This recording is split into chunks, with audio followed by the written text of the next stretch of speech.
This student weighing only 2 tons had just been transferred to a school for delinquents. The person who showed him around the school at the beginning was the class representative, one of the future contenders to be the big fat guy's wife. In the future, he would also attract the attention of the most beautiful blonde in the school. She would even come every day to bother the fat guy wanting to date him. If this brute accepts, this could turn into a serious train wreck, but I strongly believe that in the end, the fat guy prefers brunettes. In the cafeteria, several delinquents wanted to harass the hot leader of the first-year class. They even pushed her, but our gigafat guy saved her. Our hero doesn't wear a cape, he weighs 2 tons. This made the guys furious. So they came back again to torment him. But with just one cold look, they all shit their pants. Peace had returned to the fat guy. However, another problem had arisen. He caught the attention of a big fish after breaking the hierarchy at the school. He would be punched in the face as punishment at first. He thought the guy was very slow, so he dodged easily. The punch that was about to come next would break some bones, but remembering the promise he made to his mother to graduate peacefully, he stopped and was hit square in the face. He even pretended to be hurt, but it was all an act. The girl wanted him to go to the infirmary, but he hadn't even felt that punch in the classroom. Everyone seemed to mock him for being fat. He looked like Truck Kuan sitting on the chair. He was that big. But all this mockery would soon come to an end after a bully tried to strike a weakling and failed miserably. He got furious that everyone was laughing at him, and decided to take his anger out on you-know-who. Little did this brat know the bad luck he would have that day. Our fat guy stood still like the wall of an impenetrable castle. The brat used all his strength to throw that slap, and just as it was about to land, the counterattack came in a split second. He was hit so intensely that he blacked out instantly after crashing into the wall. No one in the room could believe it, not even the strongest one. And the most impressive thing is that he was sleeping. The new student's body simply reacted by reflex. Sometime later, during the lesson, all students sat still, without uttering a single word. Except for the boy who got knocked out. Everyone had chosen to remain calm after observing the situation. The intrigued professor startled all the students by asking them about the reason for their unusual silence. The man who calmly wanted some clarification was met with horrified screams, affirming that everything was fine. The old man was shocked by the high schoolers' odd actions. All knew very well that they should never let themselves get discovered. The teacher, as well as the class president, was intrigued by this odd behavior. Meanwhile, one of the junior leaders was plunged into his thoughts as a few minutes earlier. All were left, by what had happened. All began to wonder about the transfer student who defeated Hydra with a single punch. With that being said, one of the students quickly got up from his seat and rushed to share the news with the rest of the school, when suddenly someone addressed the entire class that his words were especially meant for the newest deliverer. Bulfus threatened to bully and harass anyone who shared this incident with others until the time of graduation. The boy then pointed out how everyone here would surely despise spending time with him. The gossiping girls who found him odd agreed with this fact, leaving him speechless, and so he demanded his guys to get rid of this mess, making them drag their knockout friend to his seat. Bulfus then began to wonder about his own weakness, leaving the others intrigued. Sometime later, after the class, he and his friends had gathered in a lone place. When asked about his condition, Hwang In-sin affirmed, with a mouth barely able to speak, that he had assumed he had met his demise. When asked for the reason behind them gathering in secret, the leader affirmed that he himself was unsure, claiming that he wanted to personally question this particular individual. Just then he arrived, a moment to process the situation, became horrified, and started to foam from the mouth upon seeing the terrifying transfer student. Young-hoo urged him to pull himself together, but the boy was too terrified to even understand simple words. Hwang In-sin then rushed to hide from the one he assumed was a monster. Upon seeing this, his boss had no choice but to punch him in the face, in order to forcefully calm him down. All others were blown away by this one's stupidity. With that being said, the junior leader turned to the protagonist, and the men demanded an explanation. Nowook then screamed from the top of his lungs, startling everyone before calmly claiming that he was here for a peaceful high school life. Before talking in a menacing tone and asking for their aid, and while the underdogs assumed that this was some kind of threat, when suddenly their leader reached out to the protagonist with the hand of friendship, all were left baffled. As the newcomer got along with their leader, Accepting the handshake, Young-hoo claimed that they should join efforts so that both of them could achieve this goal. The rest of the gang members were surprised by how peacefully this matter ended. So Bullfist affirmed that it was the right thing to do as his new friend was a kind person. One of them tried to argue that he still messed with them, only for the leader to state that they caused the problem first, which is why they urged them to forgive and get along, and so one after the other. The friend group introduced themselves to the protagonist and made peace with him, with the exception of the unconscious one. Shortly after, one of the students asked the fat one if he was aware of all the rules in this place, but upon being met with silence, he realized that the tall one ignored them all. With that being said, the boy explained how everyone was bound by a certain set of rules in this school, explained how the protagonist learned by himself the many rules, but should be aware that the grades followed a pecking order, and that each had an expected leader. The boy then informed him that the leader of their promotion had been elected recently, and when asked about his identity, he revealed him to be the barbaric brown bear.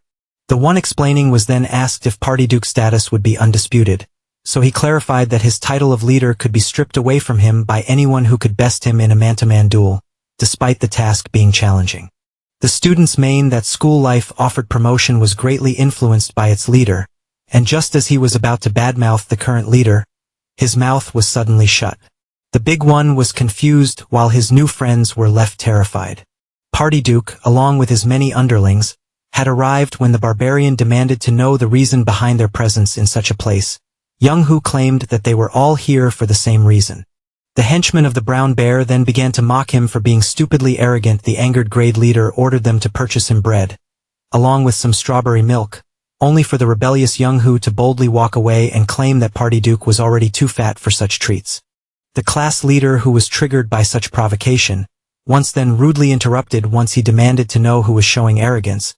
He was interrupted once again by someone asking him to be respectful, and urging him and his gang to stop harassing others. The great leader was greatly annoyed by this humble arrogance and demanded the polite one clarify his statement, only to be met with no response. With that being said, one of the henchmen saw this as a chance to shine by humbling a third one, and so he made a menacing expression and informed Nowook that the big man wanted to have a word with him, but upon being met with no response, he began to make fun of his weight, especially his overgrown chest. But just then, the boy realized that the protagonist was the same one who got sucker punched in the lunchroom and laughed at him for it. He then threatened to make that a protagonist's third embarrassing moment by punching him in the face and assumed his silence to be fear. But at the very moment he thought to make fun of our hero's hat, the calm one politely asked his body to restore the hat to its original place. The expression of our hero was so heartwarming that the boy began to shake.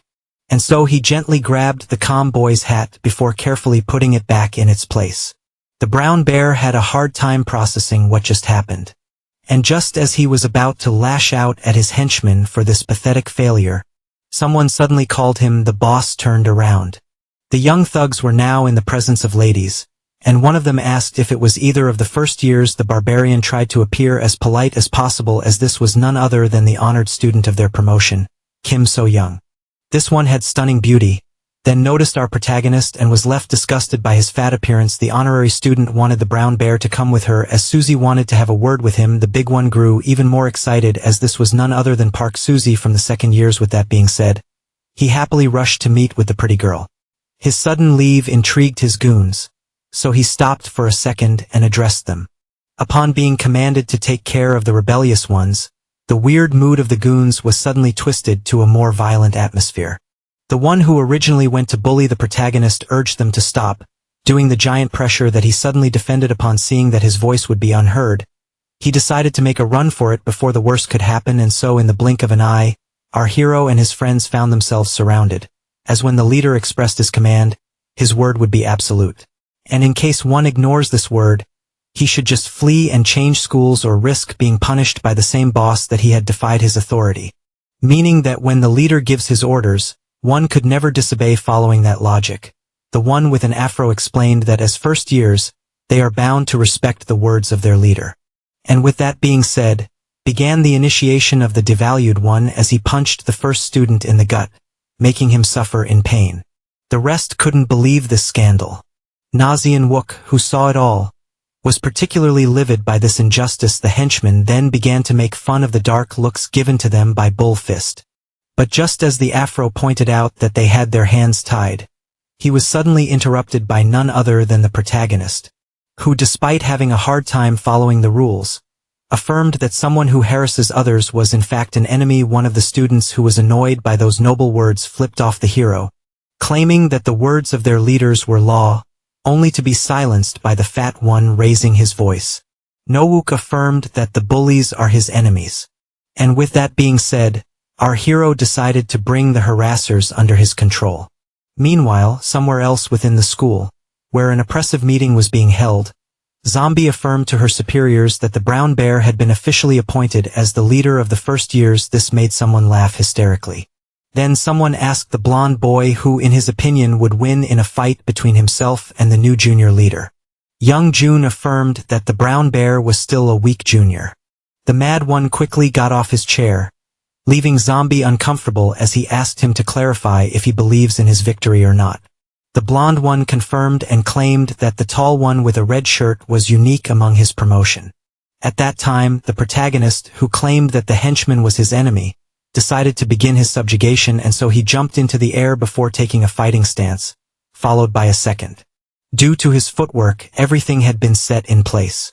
All were left intrigued as this was step dance, a self-concealing secret technique known as hidden in the smoke that left everyone blind. One of the goons assumed he had seen the word of the big hero, and so he immediately tried to take a swing at him. His powerful strike silently dissipated into the smoke. The confused bad guy was unable to locate the fat hero, who suddenly appeared behind him and whispered in his ear, scaring the soul out of him. At that very moment, the goon was blasted into the wall, and just as the rest of the group couldn't believe what had just happened, a second man had been taken by surprise and defeated in one blow. The Afro was unable to process the situation. All of them were now at the mercy of a kind soul who kept on hiding itself within the smoke. The student was left horrified, claiming that such a technique was considered cheating, but at that very moment, he found himself alone in an endless sea of white. But just as the smoke dissipated, the Afro, who was left stunned, had a hard time believing his own eyes at the same time. In a safe spot, the friends of the protagonist began to scold him for his actions, which confused him, seeing how they chose to escape rather than fight back.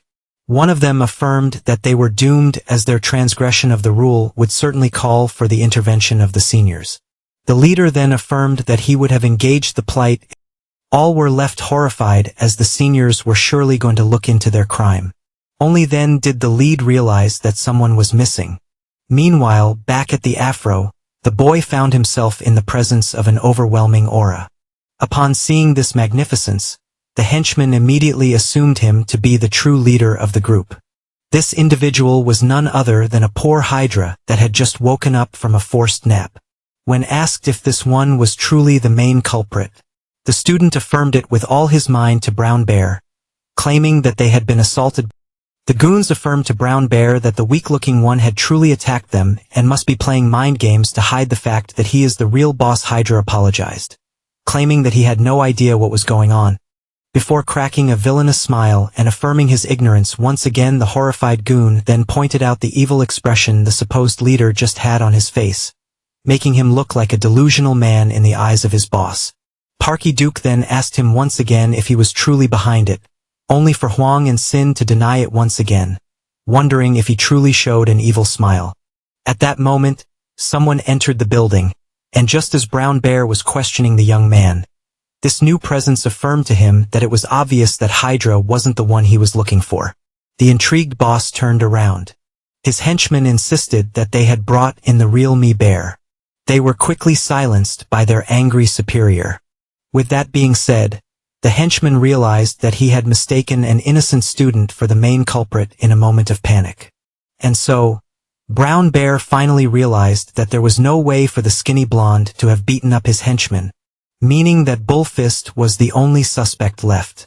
The two of them stood face to face once again. Parky Duke began to wonder what he should ask for in order to make up for this injustice. Yet upon being met with no response, he decided to bring up the seniors, claiming that Bullfist and his gang would be in trouble if they intervened, making him immediately apologize. The thugs considered this a weakness of character and began to laugh at him for it, only for their leader to urge them to have some respect, leaving them humbled and silenced. Young, who wanted his enemy to inflict punishment upon him and leave his men alone. Ki-Duke asked about the fate of the one he had impacted, so he neither affirmed that he would give up anything for his freedom, seeing how Hydra didn't personally harm him. Brown Bear ordered him to scram off. The boy, who was terrified, received a head gesture from his leader urging him to get out. With that being said, the defeated Sin stood up and thanked his leader before finally exiting the room. The great leader then recalled the words of Bullfist and asked his men not to go all out from the start. Upon seeing how the henchmen were looking forward to this beatdown, Young, who prepared himself for the worst, the first student ran towards Bullfist and immediately kicked him in the stomach. The young man could feel the kick before falling on his back. The boy then braced himself and kicked him in the gut once again. Brown Bear looked in disbelief as his subordinates began to stomp on his enemy, but upon seeing how well he was holding up, Brown Bear was suddenly triggered. Afro, who was having the time of his life, was suddenly grabbed by the shoulder and casually tossed away by his bloodthirsty leader. Upon seeing this, Bullfist began to expect the worst, seeing how well the boy was taking the beatdown. The leader also decided to take his swing at him. He then grabbed the young man by the leg and prepared himself to twist it. All were left horrified as their leader claimed that Young, who shouldn't fight back and should obediently submit to it, and with that being said, a horrifying thing was inflicted shortly after. The in-rushing friends of Bullfist rushed towards his bed and were left horrified by what they had seen. The boy greeted them with a smile. He, who was in a pitiful state, was glad to see his friends. Young Tai was greatly angered by this atrocity, yet the boss affirmed that the matter had been closed, with the hot-blooded one wanting to go and get revenge, only to be stopped by their leader. Zhang Tai was unable to understand how Young, who was so calm, claiming that the condition they put him in was unacceptable, especially his broken leg. Bullfist claimed that he had injured his leg due to a motorcycle accident, and while the others believed him, Zhang Tai still had his doubts. With that being said, he asked his boss about the next course of action, yet the one in the hospital affirmed that he had no idea. When it was pointed out how Brown Bear and his men might injure him once again, the boy reassured his gang, claiming that he would apply for BTS once he fully recovers. He affirmed his words once again and asked his friends to always watch themselves. The term BTS confused the newcomer. One of the men affirmed to the boss that he shouldn't mind them and should worry about himself. Bullfist jokingly claimed that he was looking forward to some free time outside of school, and while the happy conversation was going on, Young Tai noticed the big one leaving. All were focused on the injured leader and then noticed the giant exiting the room before walking away. Just then, someone rushed to the big guy, demanding to know where he was going. Nowook stopped walking. The boy urged the fat one to cease whatever action he was taking. Young Tai claimed that the protagonist was at fault for what happened there, stating that all of the group would have immediately sold him out if it wasn't for their neighbor. Young Tai then claimed that Bullfist had never seen our hero as a friend, which is why he urged him in his place. The boy threatened that if he ever caused a scene, he would immediately report him to the seniors, earning him a dark glare that startled him. Nowook apologized, claiming that he was a jerk and that he enjoyed acting as such. The student had a hard time following, and so the protagonist demanded 3 days to plan things out, affirming that he only needed this short period. Before affirming it once again, this was followed by our hero's usual cold silence. Young Tai had a hard time processing what just happened. Nowook reassured the boy as he finally revealed his left arm. The boy couldn't believe his eyes. What he saw was hard to fathom, as the one that showed it promised to make up for his mistakes. Our hero wanted to teach a lesson to anyone who harms his loved ones. Everyone received a notification, including the injured Bullfist.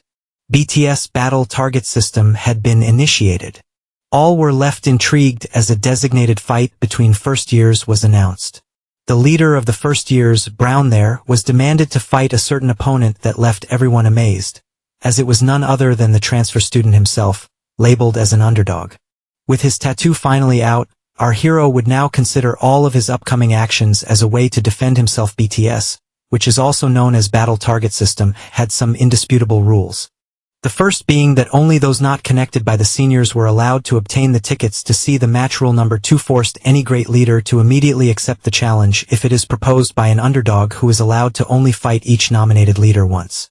The third rule implied that the fights would be conducted unarmed, and in all fairness rule number 4 stated that if an underdog became leader, all of his peers within the same grade had no choice but to submit to him. The last rule implied that the final and ultimate judgment belonged to the king of the school. According to Young-hoo, Will explained passionately, only to be stared at strangely by the others at the hospital. Seeing how he was talking alone, the embarrassed boy found his face red as everyone assumed that he had suffered some sort of brain damage. His phone suddenly began to ring. Hydra asked him if he had a clear view. Bullfist began to ponder the thought of this one. Now, in the middle of the arena, Nowook was about to do the unthinkable. Just like that, the two giants were now face to face. All were left intrigued by how early the BTS matches commenced, considering the official ceremony of the first-tier leader's success hadn't been held yet. Only then did the students realize that only those selected by the third years were allowed to take part in BTS, which made them wonder about the identity of the protagonist, and despite him being a mysterious soul, they couldn't argue, seeing how it had already been approved by the king of the school. At that moment, the first years were left startled as they had finally arrived. Their seniors had made their entrance.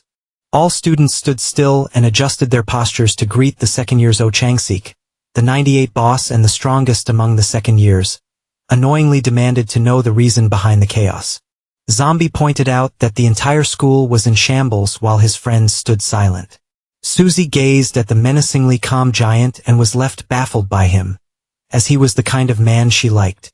Upon falling head over heels for the protagonist, the girl suddenly ran away to her classmates in treatment. Some of the students followed her while running through the room. Her beauty caught the attention of the first years. The intrigued brown bear was one of them.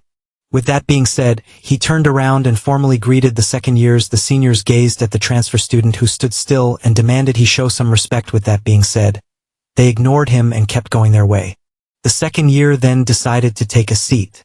When asked about the hero who was behind the entire problem, Zombie explained how he was a transfer student who arrived yesterday. The 98 found himself interested in the fat one who requested a BTS a day. After arriving at that moment, the second years were overwhelmed by a sudden pressure, seeing how their seniors were about to arrive. All second years stood up as a sign of respect. The brown bear, as well as the tiger, could also feel this crushing pressure. The boss of the second years couldn't help but admire the power of their seniors, and just like that, they finally arrived. The last years finally made their entrance. Oh Chang-sik urged his men to immediately stand firm and still to form an agreement with the years. All saluted the seniors with one strong and united voice. Number 4 found this greeting to be too loud, while number 6 pointed out how long it had been since the last BTS. Number 5 seemed tired, while number 3 remained unfazed. Kim Tae-hee pointed out how hard it was to see Chang-sik, the leader of the second years, tried his best to be humble. He leaned a little forward to see ahead and was left horrified as this one person stood among the third years, one step from this individual, and the entire school began to tremble. This powerful presence was none other than the leader of the third year, Ma Seok-pil, who was also known as King. With that being said, the ruler of the school finally made his entrance. All immediately regained their seats, including King. All were left intrigued by this person, as he was the one running the school. No one could avert their eyes from his stunning looks. Ma Seok-pil began to speak, claiming that he would keep it brief and that BTS hadn't been seen in a long time. He then pointed out how many were wondering about the reason someone with no name, like today's challenger, was allowed to partake in BTS. So King affirmed that it was his will with a menacing tone, leaving everyone startled. With his subjects affirming that they understood him, the king decided to begin the festivities. And so, Zombie would play the role of arbiter in the BTS first-tier match, opposing the great leader, the brown bear, who had many followers, to the transfer student who had a few backing him up, including an injured group leader. The blonde one explained that the match would end once one of them admitted defeat, fell, or if some sort of problem occurred. The senior then touched his juniors in their private parts and affirmed that it was the only area they were forbidden from touching. And with that being said, the match finally commenced. Cheers filled the arena. As Park Ki-duk launched the first punch, Nawook immediately blocked the iron defense, quickly caught up with the second attack. The great leader bombarded the newcomer with a barrage of punches, only for him to stand on the defensive. This triggered the brown bear, who considered the lack of offense as some kind of underestimation. Upon assuming that the transfer student was looking down on him, he left in great rage. He launched a series of powerful punches that managed to push Naseonwook back. His henchmen were particularly pleased by his performance, only for the third year to affirm that the one dominating the fight was in fact his opponent. All were intrigued by the kind soul who tanked all of the incoming punches. But the most stunning part was the fact that it was the attacker who seemed out of breath. Park Ki-duk realized that he was in a tough situation, as despite being the one attacking, he couldn't help but feel that he was the one taking damage. And just as he began to wonder about the plan of the protagonist, he addressed him with his usual casual tone, urging him to simply apologize so he could show him mercy. But the prideful brown bear refused to do so. Our hero affirmed that this would be his last opportunity to make things right. The great leader was shocked to see himself so exhausted, and so the annoyed one assumed that this tiredness was the work of a particular individual 3 hours ago. The brown bear informed the afro that his opponent would be the transfer student who got humiliated by Sadako. And just as the skinny one began to talk about how easy this challenge would be, he suddenly bumped into someone. The thug turned to the one he had bumped into and urged him to apologize, only to quickly realize that this was none other than Sadako. The third year was particularly annoyed to be casually called by his name, so the junior corrected himself and formally apologized for his arrogance. The third year then gazed into the giant in front of him, before pointing out how this entire promotion lacked respect. Sadako was particularly interested in the leader of the new juniors, and just as young Ganawan began to babble disrespectfully, the oldest quickly charged up at him, and in a flash they found themselves a few inches away from each other's bodies. Sadako smiled and affirmed that the brown bear would lose. The tall one asked him to clarify, so he explained how he would be unable to triumph over the protagonist, pointing out how weak he was and claiming that he should pray for the match to be cancelled. The henchman of the tall one tried to reassure him that the senior was only speaking as such in order to save himself, yet even so, this greatly troubled him as he began to doubt his own victory. The brown bear was snapped back to reality by the kind soul who urged him to respond. With that being said, the class leader, once left greatly angered, one of the watchers realized that the boss of the first years was more excited than he was back in the first year competition. He kept on bombarding our hero with fists, dealing punch after punch, but to his great shock, his opponent was left unimpressed. His towering self seemed to get even bigger as he resorted to his technique absorption. None could believe their eyes. With the technique now complete, Nowook pointed out how his opponent had refused the mercy he had bestowed upon him. And so, he recalled an old saying, claiming that everyone should be matched up with someone of equal strength. The boy who said those very words took a moment to process them, before deciding to rebirth the word by charging up at his opponent in order to cleanse him from his sins. The protagonist urged him to watch closely. The brown bear found himself overwhelmed by this odd strength. Our hero then decided to resort to his technique known as right fist heart cleaning. 50 pounds that he executed with only his right hand. The first-year boss, getting beaten up, finally realized that his opponent was mad. And just like that, the brown bear found himself under a rain of blows. With that being said, Park Ki-duk found himself unable to breathe. His henchmen couldn't believe their eyes. The tall one was unable to believe the power of his opponent. Our hero urged him to apologize so that everything could be settled before pulling out a pack of cigarettes from his pocket. The arbiter immediately called him out for trying to smoke, which was against the rules. Meanwhile, the brown bear was unable to accept the fact that he was about to lose as he reached into his pocket and pulled out a brass knuckle before hitting our hero with it on the head in a sneak attack. To his friend's horror, blood had been splattered on the ground.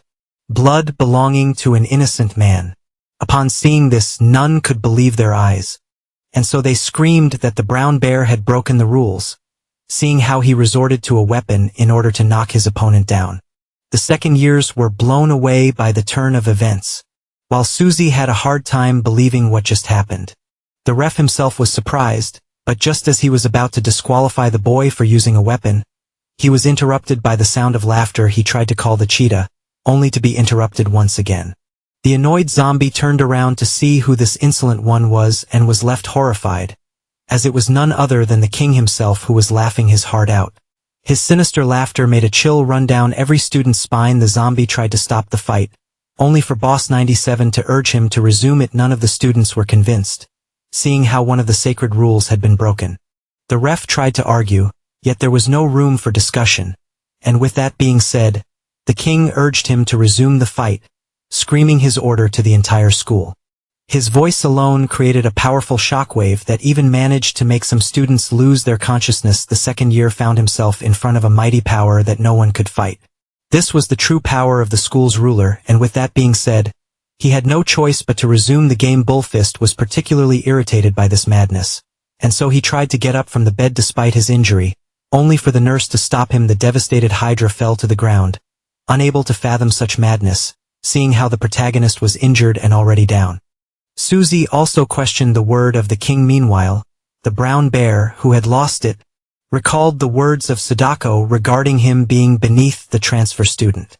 The king urged him to end the fight and saw the barbarian rush to end our hero. But at that very moment, someone saved the fat one by tanking the punch with his face before falling to the ground. This was none other than young Tai, who startled his friend with his heroism. With that being said, the current leader of Grade 1 found two underdogs on the ground in front of him, leaving him confused. But at that moment, the overwhelming ruler of the school urged him to finish the fight. Back then, a certain man was lashing out verbally and physically at someone in anger. This was none other than the young Park Kiduk, who despised life and was claimed to be useless by this man. A few years later, while fighting, he couldn't help but find reason in his words. The boy then landed a devastating punch that allowed him to triumph over his opponent. The young bear was somewhat thankful to this person who made him realize how durable and willful he was, having received the cheers of the nearby children.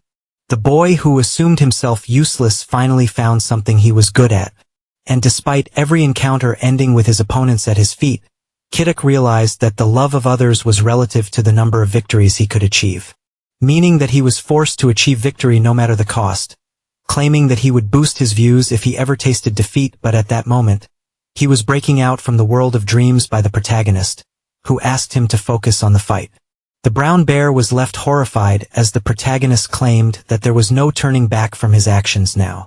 Even the third years could feel a horrifying pressure, as Nowook claimed that he would guide the boy to redemption. And with that being said, a seal had been used. The armed young man charged at him once again, only for him to easily evade with his technique, backstep. With that being said, our hero braced himself, leaving even the king shocked, and so he was finally ready to throw his punch. The overwhelming countertruth had finally been unleashed. All of the spectators were left speechless, especially Park Kiduk, who found himself in front of an overwhelming force. Just like that, the final punch had been landed, and with this underdog's victory, our hero had finally been crowned as Boss 99. Back then, Suzy, who took a look at the contestants, found herself with red cheeks that the girl had fallen head over heels for our chunky protagonist, who was the kind of man she liked. She was also particularly fond of his round belly. Upon seeing him getting hit in the head, Suzy immediately lashed out in anger, earning her a teasing smile from the Korean beagle, which left her a little embarrassed. And when our hero was in the fight, she realized that her choice was the right one. And with that being said, the girl finally made her decision. Sometime later at the school, some first years who entered their class were left utterly baffled after seeing Suzy of the second years. They were particularly surprised to see her in their humble classroom. One of the students tried to take back his seat from her, only for her to threaten him in a menacing tone for daring to speak to her. The boy, who was flattered by her words, decided to allow her to keep sitting there. Upon seeing the mean beauty converse casually with the protagonist, all felt envious of his astonishing luck. Young-hoo politely asked her to exit the classroom, which left Suzy today good as so much doesn't even consider the human while speaking with her. The protagonist decided to ask her the same thing, claiming that the teacher would arrive soon. Suzy, who was surprised by how much of a good student her new love interest was, decided to make her leave but claimed that she needed his number first. With that being said, the girl made her leave, claiming that she would contact her honey later. All boys found themselves drowning in jealousy upon hearing the beautiful Suzy refer to the class leader as such. Meanwhile, the class president, who observed it all in silence, looked at what she had in hand and was left disappointed. A little later, a running student made his way into a first-year class and informed them that the new boss ordered everyone to gather in the auditorium. The exenchmen of the brown bear were left horrified, seeing how badly they had treated the new man in charge, yet the other students seemed to look forward to this gathering. With that being said, All thugs of the first year made their way out of their classrooms and headed towards the auditorium. Upon opening the door, they found themselves in front of menacing stares as well as an overwhelming back. The students who ignored the reason behind the gathering found the atmosphere to be overwhelming. The two bullies were particularly anxious.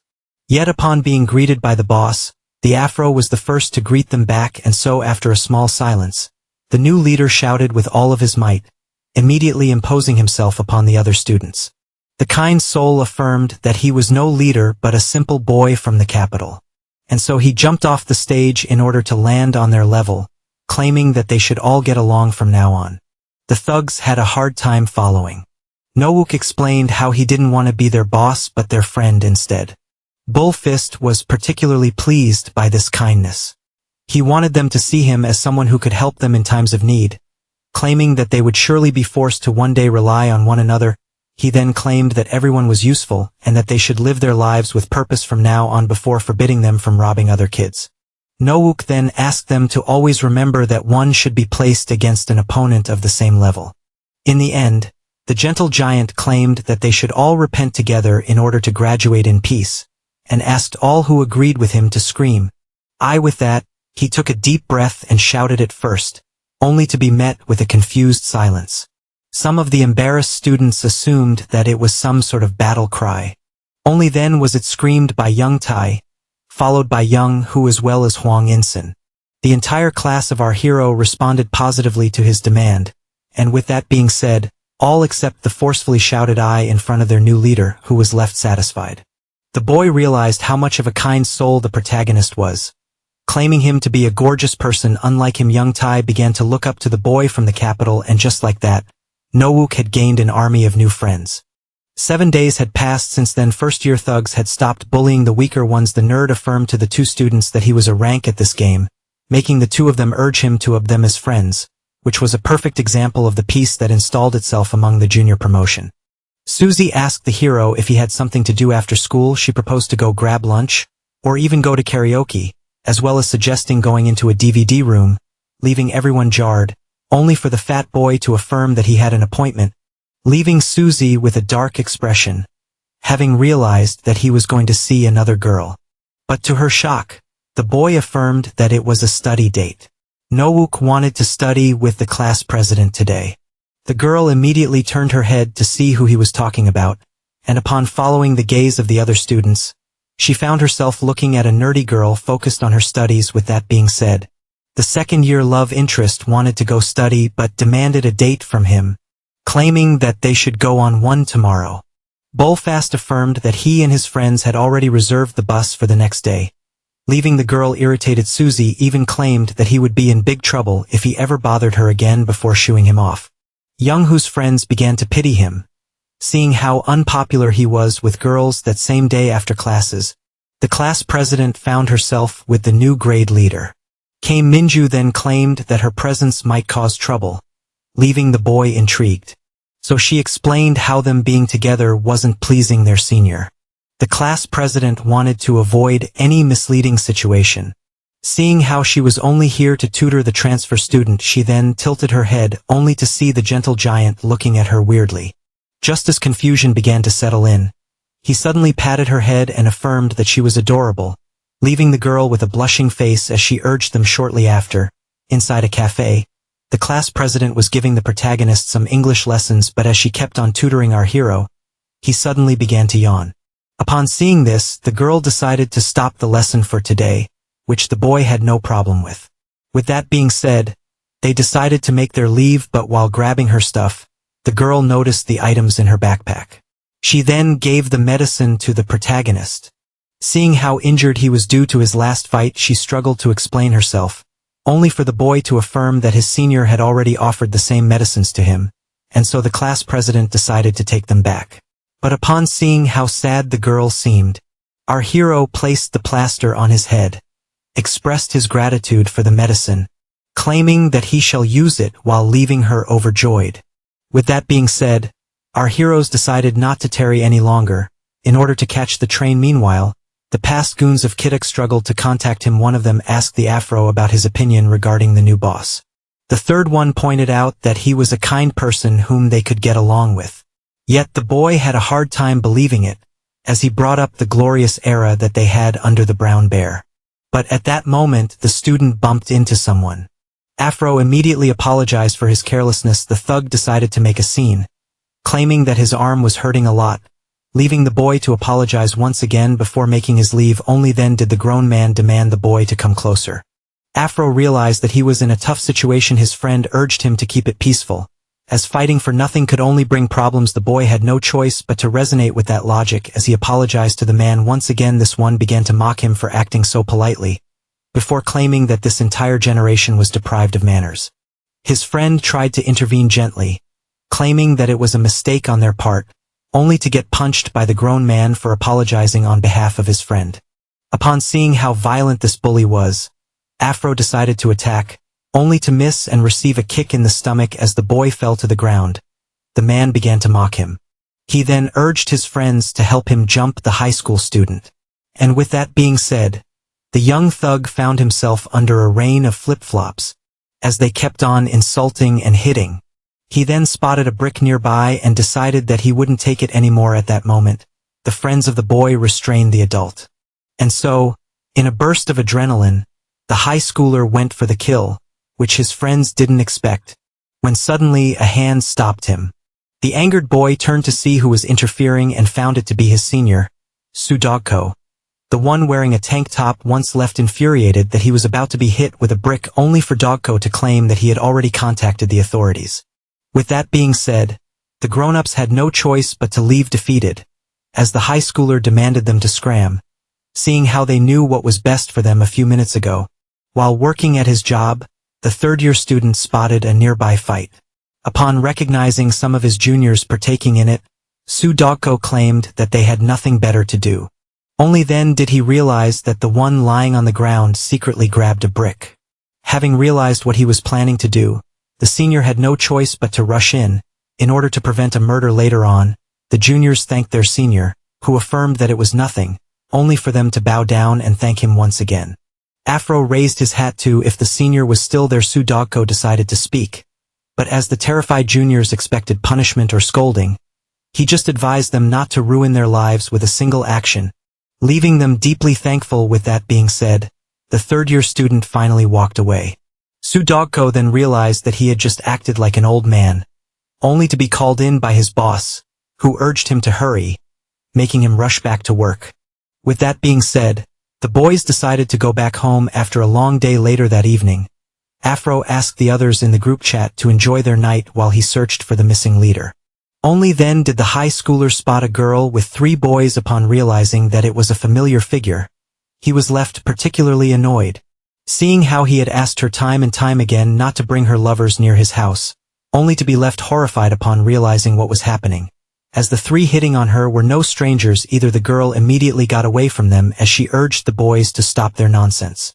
The man, who was greatly angered by this rejection, decided to resort to violence, only for the void to suddenly intervene and take the slap on the girl's behalf, making her surprised at how quickly he had appeared. The annoyed thug began to wonder about the identity of the party pooper, only to realize, upon taking a good look at him, that it was the same high schooler he had beaten up before. This greatly angered him as he assumed that the minor was a stalker. Afro urged them to go away, claiming that he had already contacted the authorities, which left the delinquent even more enraged, seeing how the boy assumed that bringing up the cops would be enough to scare them off. And with that being said, he kicked him in the stomach with all his might, making him fall in pain on the ground. To the girl's horror, the high schooler desperately tried to get up. The girl screamed at the delinquent for what he had done. Seeing how annoying these two were, the man decided to take care of them, starting with the girl he launched himself at, only for the boy to intervene once again and shield her with his body for a second time, making him fall on the ground just like last time. The thug was left angered once again by the high schooler, and so he ruthlessly kicked him in the face before starting to stomp on him now under the feet of the delinquent. Just like last time, the young man found himself very annoyed at that moment. He spotted a rock nearby. Upon seeing it, the first thought that came to his mind was to use it as a weapon in order to finally terminate his bully. Only then did he remember the wise words of his senior. The boy was greatly irritated upon remembering something so rightful at his lowest moment. Only then was the sound of a whistle heard. The delinquents had finally been spotted. Seeing this, they immediately decided to flee the scene. But while they ran away, the officer ran towards the boy. He quickly checked up on him. So Afro affirmed that he was unharmed before thanking the man for his concern. The girl was baffled to discover that he had the ability to express gratitude, which left the beaten-up one greatly annoyed. Even so, he decided to drop the matter and urge her to go back to their home. The lady then held her savior's hand as he requested dinner, which made her scold him for not having eaten anything the entire day. The next day at school, the young man told his friend about his late-night adventure and began to complain about the bad luck he had. At that moment, one of the three was left alerted, as the boss along with his friends were heading their way. And so the three of them corrected their posture and stood out of the way. The boss along with his men passed by them. Afro then opened his eyes to see if the one in charge had finally left, only to find the gentle giant gazing into his soul. The scared boy asked if there was a problem. Boss 99 affirmed that they didn't have to stand aside. Afro was left confused, as the protagonist explained that such things shouldn't be done among friends. He then addressed the boy known as Deaku, baffled to see that the boss knew his name, asking him about his injuries as Afro claimed that he had fallen on the stairs. His boss responded with GA, leaving him utterly confused. The protagonist then shouted GA once again, demanding to know the name of the one who injured him. Deaku tried to cling to his story, now nose to nose with his new friend. Our hero asked him if he had brushed his teeth. He then shouted AI, covering the one he urged to get rid of his horrible breath and saliva. The rest of the boys affirmed that they were prepared as well. This sudden support surprised the three delinquents. Nowook was now infuriated as someone had mistreated his peer Deaku. Later on, the protagonist and his friends went to search for the person in question. This part of town seemed lively and festive. Hydra came rushing and asked his friends if they had heard a certain noise. The boys were left intrigued, and so he affirmed. It was the sound of his young blood pumping in this magnificent and pleasurable place. Just as he went running, claiming that he would get home late, he spotted a beautiful lady. Hydra immediately approached her. But just as he was about to make his move, the disgusted one immediately asked him to go away, calling him an idiot. She kept bombarding him with insults as she was annoyed by the fact that he even dared to approach her. And with that being said, she made her leave, claiming that his face was repulsive. With that, the friends of the boy couldn't help but pity him, as this experience was pretty harsh. Deaku affirmed to the protagonist that he didn't need to okay such matters for their sake. His friend agreed, claiming that they weren't sure if the aggressor would be present in this place, proposing to head back only for the leader to claim that they should go have some fun after this. At that moment, Afro finally spotted the man they were looking for. With that being said, our hero called out to his friend and firmly urged them to move. With that being said, the high schoolers made their way to the location of the thug. The guards at the door who saw them coming asked them to go away as no minors were allowed inside. The gentle giant affirmed that they were searching for someone inside. Yet those at the door couldn't care less, and so our hero had no choice but to resort to his technique, Eyes of the Sexy Tiger. He then quickly ordered them to move aside, and just like that, those who once forbade the high schoolers from entering welcomed our hero inside the building. Meanwhile, his friends who had seen it all had a hard time understanding the event that unfolded right in front of them. Meanwhile, inside, cups were being banged. The thug and his friends were having a good time. He affirmed to the girl with him that he had stumbled upon the same annoying guy yesterday. And when she asked about what happened, he pridefully claimed that he had beaten him to evolve. The girl claimed this to be amusing, only to be then left startled. All suddenly felt scared, and looked towards the door, only to find an imposing pair of eyes staring at them. With that being said, Boss 99 entered the room. Upon seeing the afro, the grown man recognized the high schooler and immediately began to laugh at him, claiming that he must have gone crying to his friends. Deaku began to feel uncomfortable. His friend affirmed that they only demanded a simple apology from him. The girl immediately began to mark our hero hopefully. She asked him with imposing eyes not to interfere in this matter that doesn't concern her. Just like that, the lady found herself blushing at a minor. Upon seeing this, the thug slammed his scalp onto the table. His friends began to fear the worst. The man had been greatly irritated by the fat high schooler, whom he urged to go away, but upon being met with no response, the man had no choice but to repeat his words. Naseonwook affirmed once again that they just wanted the man to truthfully apologize to his friend. Yet the delinquent couldn't help but see this as a bunch of nonsense. Having had enough, the grown man decided to take a swing at the high schooler. With that being said, the gentle giant decided to resort to a secret technique in order to reinforce his abs, in order to protect himself from the incoming punch, and break the arm of the thug in the process. The man found himself cursing in pain. Our protagonist looked at his friend and explained to him that the thugs didn't want to give him the justice he deserved. With that being said, he affirmed that he and the rest of the game could get violent for his sake. The Afro had a hard time believing it. Boss 99 explained that he considers his friend like his own family, meaning that they should always help each other out. Our hero affirmed to Diaku that he sees him as family. With that being said, the boy pointed out how useless he was and how much of an idiot his boss is. With that being said, Afro expressed to the soul boy gratitude from the bottom of his heart as he finally acknowledged him as his true leader. And so, after a quick fist bump, Nowook asked his friend if he was aware of their next action. The boy cracked a smile and affirmed that they shall guide the thugs to redemption. With that being said, the one with a broken arm found himself in front of the protagonist using his technique, Predator. Just like that, the high schooler emitted an aura that overwhelmed the present adult males. This technique used by the minor had another effect on the grown women. The friends of the gentle giant realized that the action had already started. The thug found himself greatly annoyed. Nowook affirmed to him that he had thrown away the mercy he had shown him. And just as the thug was about to bring up his identity to intimidate the boy, this one urged him to stop acting like a child. Now in a rage blacker than ever, the man demanded to know the origins of the boy before swearing to terminate him.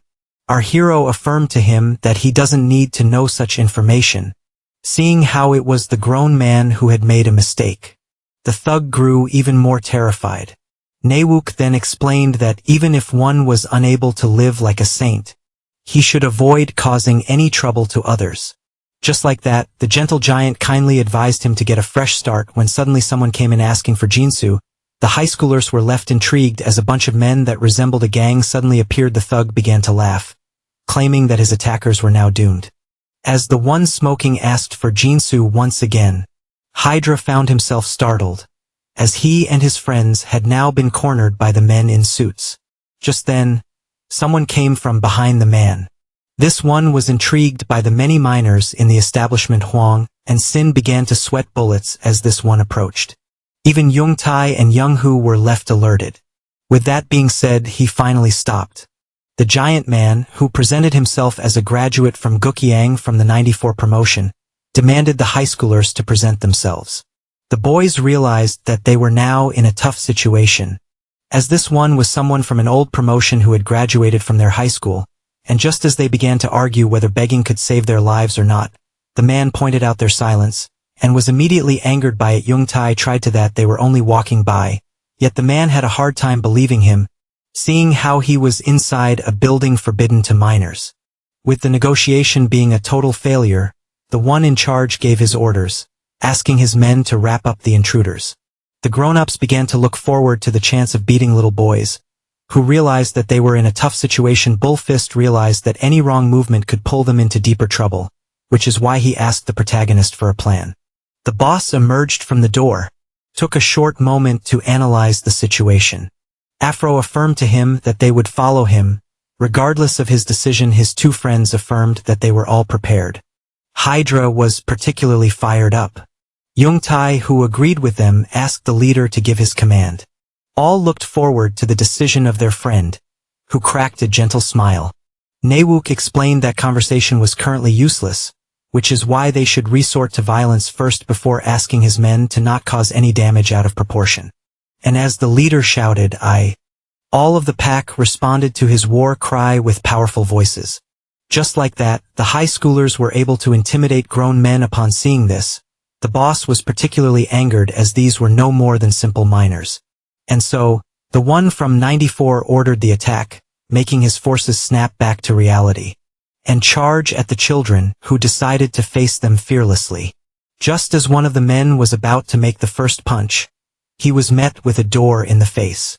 The waiter who entered the room was none other than Sudanko. The juniors were left intrigued as they had stumbled upon their senior, who found them in an unexplainable situation.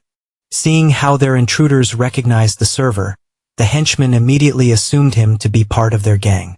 The senior was facing trouble once again, due to his juniors.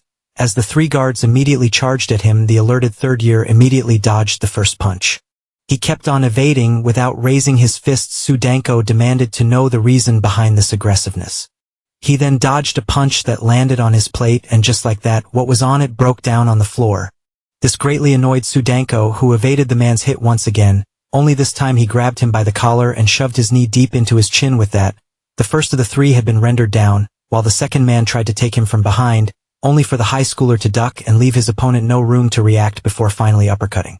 The angry server wasn't done just yet, as he bombarded his opponent with a barrage of fists. The henchman couldn't take it any longer. Sudanko decided to go for the final blow, as he kicked the man with such power that he sent him flying into the wall. Upon seeing this, the third attacker was left horrified. Only then did he notice the bloodthirsty high schooler ready to attack him. Sudanko then delivered a powerful punch that was strong enough to make the grown man lose consciousness. It was at this moment that he realized that he would be unable to keep his job. All students were doing their best in order to overwhelm their adult adversaries. All except for one Hydra found himself defeated on the ground. The aggressor took great pleasure in stomping him, while suddenly met with a flying fist that knocked him down on his back. Young Tai immediately went to check up on his friend, only for Inson to claim that he was fine and that he saw something on the ground. The boy was then quickly left alerted, as his friend who tried to help him was about to be the object of a sneak attack. Suddenly someone rammed the attacker and sent him to his comrade's feet. This was none other than Diaku, who asked his friend to not get distracted. Young Tai found himself greatly pleased by this, as he then expressed his gratitude towards his savior. The one that the boy knocked down quickly got up and affirmed to the high schoolers that they shall pay for what they have done. Meanwhile, two high schoolers found themselves surrounded by many adults. Fullfist was now back to back with his senior. The junior demanded an explanation, and upon hearing Sadako complain about them causing problems in his workplace, the boy finally understood why his senior, who worked this late, was always tired at school despite claiming that it didn't matter to him. Sadako immediately called out his junior for his bad manners, making the boy point out how often such complaints happen. With that being said, the senior affirmed that everyone in Promotion 99 was the same to him as he punched one of his many opponents. And while everyone was caught up in the fight, the protagonist felt something drawing near. Someone then praised them for their performance, claiming that they were just normal high schoolers. The man in charge was left excited, claiming that it had been long since he had the chance to humble someone. With that being said, the two bosses were now face to face. Young Tai, along with Young Hu, as well as the rest of the high schoolers, tilted their eyes towards the two giants who gave each other dark stares. The adult decided to make the first move, and in the blink of an eye, the junior found a fist under his cap, a fist that he easily evaded. Our hero remained unfazed as he kept on evading the incoming hits, even if some managed to scratch him a little. But in the end, the adult landed a serious punch that managed to push the fat miner away. Yet even so, the protagonist's expression remained the same. His opponent, on the other hand, was left baffled. Seeing how easily he evaded all of his attacks, this made the man even more excited. With that being said, he urged our hero to drop the act in order to save himself. Seeing the man in charge get rid of his weight bands made the henchman realize that this day would end with someone's injury. With the weights on the ground, our hero was intrigued by them being 1 kilogram. The man then claimed that he was offended as his opponent took him for a fool. He could easily tell that the protagonist wasn't going all out against him. The adult then affirmed that the voice would change attitudes immediately as he quickly charged at him with a horrifying punch. With that being said, Boss 99 had been catapulted into the wall, leaving his friend anxious for his safety. Our hero was now lying on the ground, but his opponent, who knew very well that he had missed, urged him to drop the act. The man was entertained by the great battle instincts of the boy. Nowook quickly got up and adjusted his cap. With that being said, the adult decided to proceed with introductions as he introduced himself as a graduate from the 94 promotion, Lee Man-ho. All were left shocked to learn that he was a graduate from their high school, especially from the legendary 94 promotion. Our hero humbly introduced himself as well. Lee Man-ho, who was intrigued by the fact that he wasn't familiar with the name of someone as powerful as the calm giant, immediately realized that he wasn't from their province. This excited the man even more as he urged his opponent to come closer. Naseonwook claimed that he assessed the level of his opponent based on his attacks and, having decided to take the fight seriously, he quickly closed the distance between them and asked the one who was left alerted if he was doing things the proper way. Lee Man-ho was shocked to see a skill that forced him to train relentlessly while wearing weights to master the technique that the hero used, making them believe they were on par with each other, only to quickly realize that the protagonist surpassed him in the domain of speed. And with that being said, the adult man had been punched into the wall by a minor. To his horror, the impact was so powerful that it managed to damage the brick wall despite realizing that it was too late. The grown man couldn't help but smile. He was intrigued by the protagonist who only delivered one punch, making him assume that he was being mistaken for a frail old man. But the gentle giant affirmed that it was forbidden to attack someone on the ground. Despite acknowledging this sense of honor, Lee Man-ho affirmed to the young one that it would cost him dearly before charging at him and delivering a quick punch. The protagonist, who dodged it and at first remained unfazed, quickly realized that his face had been injured. The pleased man then adjusted his trajectory and made a second attempt as he repeated the same attack. The third one kept on dodging the quick punches, gaining 2 more scratches on his face. He kept on evading the blows without ever fighting back. At that moment, the grown man who looked at the minor finally realized that he was slowly losing speed. Lee Man-ho then placed a distance between him and his opponent by punching him so hard that the impact managed to push him a few feet away. The grown man acknowledged the power of his young opponent and left him quite shocked as he affirmed that he was the first person after his leader to make him draw his full strength. Lee Man-ho urged the young one to fight seriously or risk losing his life in the face of his ultimate technique known as ultra-speed movement. Just like that, the school graduate charged at the junior as fast as a bullet. The grown man couldn't help but feel that the movements of Boss 99 lagged in speed. And just as he assumed himself to be the grand winner, he suddenly found himself in front of a punch. Our protagonist managed to smack him in the face with his technique, quick rebuttal. No one could believe what just happened as a grown man had been sent flying into the wall by a simple teenager. The henchmen were particularly shocked and concerned for the safety of their big brother. Lee Man-ho heard from someone older who was in the Seoul crew that they had been defeated by the Phantom crew in the capital, which was composed of 2 men who kept gaining fame throughout the entirety of Korea as the 2 legends ravaged everything in their path. No one knew about their identities or their motivations, yet the big brother in question, who was present at the scene, described the first one as an individual with a strong jaw and a laughter that sounded like machinery, and the second as someone who had a left arm covered with tattoos and an indestructible belly. Lee Man-ho recognized the technique of the protagonist as a counter. Upon realizing that the protagonist fits the description of the big brother, the graduate quickly realized that he was in the presence of legends, and immediately pointed out how overwhelmed he was currently feeling. Meanwhile, his angered henchmen decided to take revenge for their fallen leader, only for Lee Man-ho to ask them to cease the fight. In the end, the grown man affirmed that the children had won the fight. Shortly after, loud laughter was heard echoing through the entire building. Lee Man-ho, who sat down with our heroes, was laughing his heart out. All were left baffled as the man finally understood that it was a misunderstanding on his part. He then turned to the delinquent, affirming that he wouldn't have helped him if he knew that he was the cause of the trouble. The thug chuckled anxiously. The man that many singly looked at him as he stated that he wasn't a shield to abuse. Upon hearing this, the thug was horrified. He immediately apologized with a shaking voice. Lee Man-ho ordered him to stop his foolery and live an honest life, making him apologize once again. The man in charge then affirmed to him that it was the high schoolers who truly deserved an apology. And with that being said, after looking at the one he wronged so much, the man finally apologized, claiming that he exerted his anger foolishly due to the couple of bad days he just had. The boss approached the afro and claimed that since this matter concerned him, he was to make the final judgment. With that being said, after taking a short moment to think, Daoku claimed that he was satisfied with the apology and urged the man to stop causing problems on his block. As soon as the delinquent agreed to his conditions, Naseonwook asked him to get out of the room. The thug apologized once again, but just as he was about to go on his way, he was suddenly grabbed by Lee Man-ho, who threatened to personally shatter his bones if he ever went back on his words. After receiving the scare of his life, the man promised that he shall keep his word before running as fast as possible from the room. The Afro was surprised to see how quickly things had been settled. With that being said, the graduate explained to the junior that he was also at fault and gave them his card in case they ever needed his help, claiming that he would pay 2 times what he owed.